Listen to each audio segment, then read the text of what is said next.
Hey everyone, welcome back to Garnock Reviews. Today we're checking out another one of Mark Ziegler Yacht Sales latest listings. This time it's a 2012 Intrepid 390 sport yacht. At the time of shooting this video, she was up for sale for $299,500 and available in Jacksonville, Florida. This is a perfect boat if you're looking for a fast, capable offshore center console, but you'd prefer the capabilities of having weekend accommodation on board.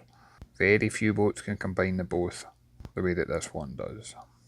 She measures in at 41 feet in length with a 12 feet beam, so you get plenty of stability, but you also have a ton of deck space on board. And as you can see, the majority of the cockpit is covered with a solid hardtop, so you get plenty of shade and protection. And we have full wraparound handholds, so it makes it easy getting to the bow and stern. I love the decking that's on this one. It's got that matte material which is really soft on your feet, but it also stops it being hot.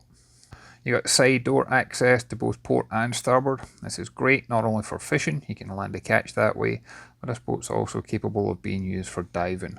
That's an easy way in and out the water. And on the port side where you're going to find the helm, this has got a full instrument console that pops up, so when lowered it protects it from the elements.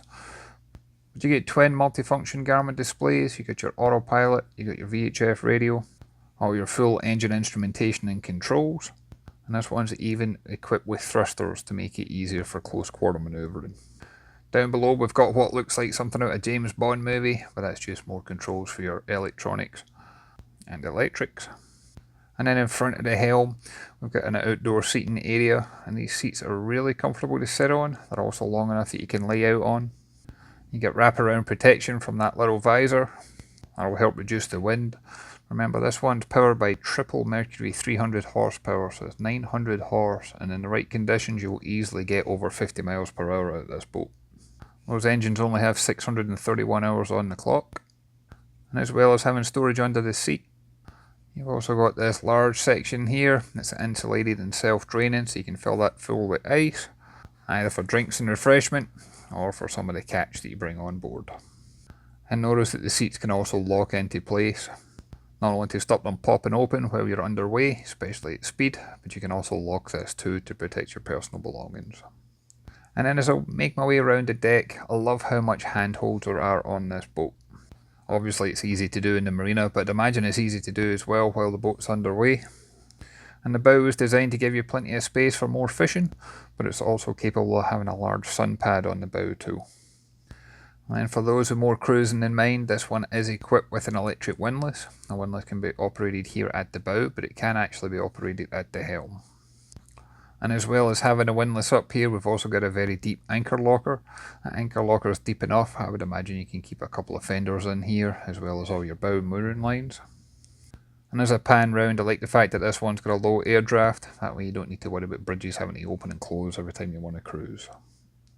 And speaking of storage, if I make my way back to the cockpit, you'll see that there's a number of storage compartments on the deck. And you'll see that in the centre compartment, this one's even equipped with a Kohler generator. Not only is a generator in a sound box, but look at the insulation that's on the lid of the storage compartment. I bet you it's really difficult to hear that generator running, especially if you're staying overnight. And in terms of tank capacities, this one's got a freshwater capacity of 60 gallons and 400 gallons of fuel on board. But what really impressed me with this one was the lower accommodation, because I was not expecting that when I stepped on board.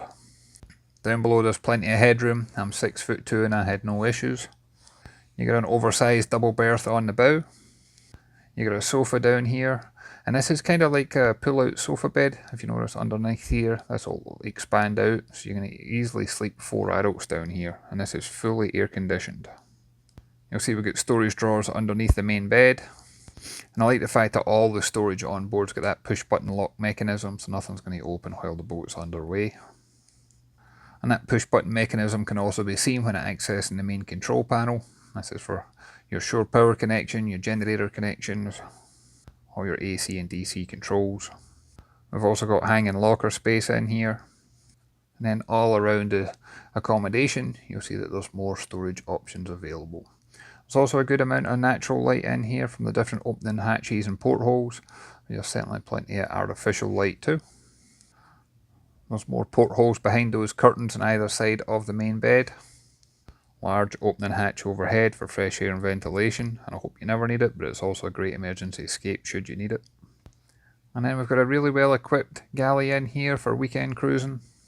In one of these compartments you'll see we've got the Bluetooth stereo controls, but there's plenty of storage here if you wanted to keep some dry goods, as well as having your plates and glasses and things like that. You've got the convection microwave oven. You've got good countertop worktop space for preparing meals, as well as having things like your George Foreman grills and air fryers. Stainless steel sink. And a number of refrigeration options as well for drinks and refreshments, as well as of course the food and snacks. And for those looking to enjoy the boat for the entire weekend, this one's also fully equipped with a head compartment that's got a separate shower. That head compartment does have a small opening hatch for fresh air and ventilation. There's a good amount of room in the shower compartment. I'm sure it would be easy enough to use that shower without any issues or concerns. And if you notice, you'll see that there's different vents on here, because again this one's fully air conditioned. And I've got well over 200 boats on my channel now, and I can't think of many boats that I've featured where you can hit such speeds but have such capabilities offshore and still have weekend accommodation down below. This is a rare mix. And if you notice underneath the main steps that lead into the cockpit and cabin, you'll see here that this is where the air conditioning system is, so it's easy to service and maintain.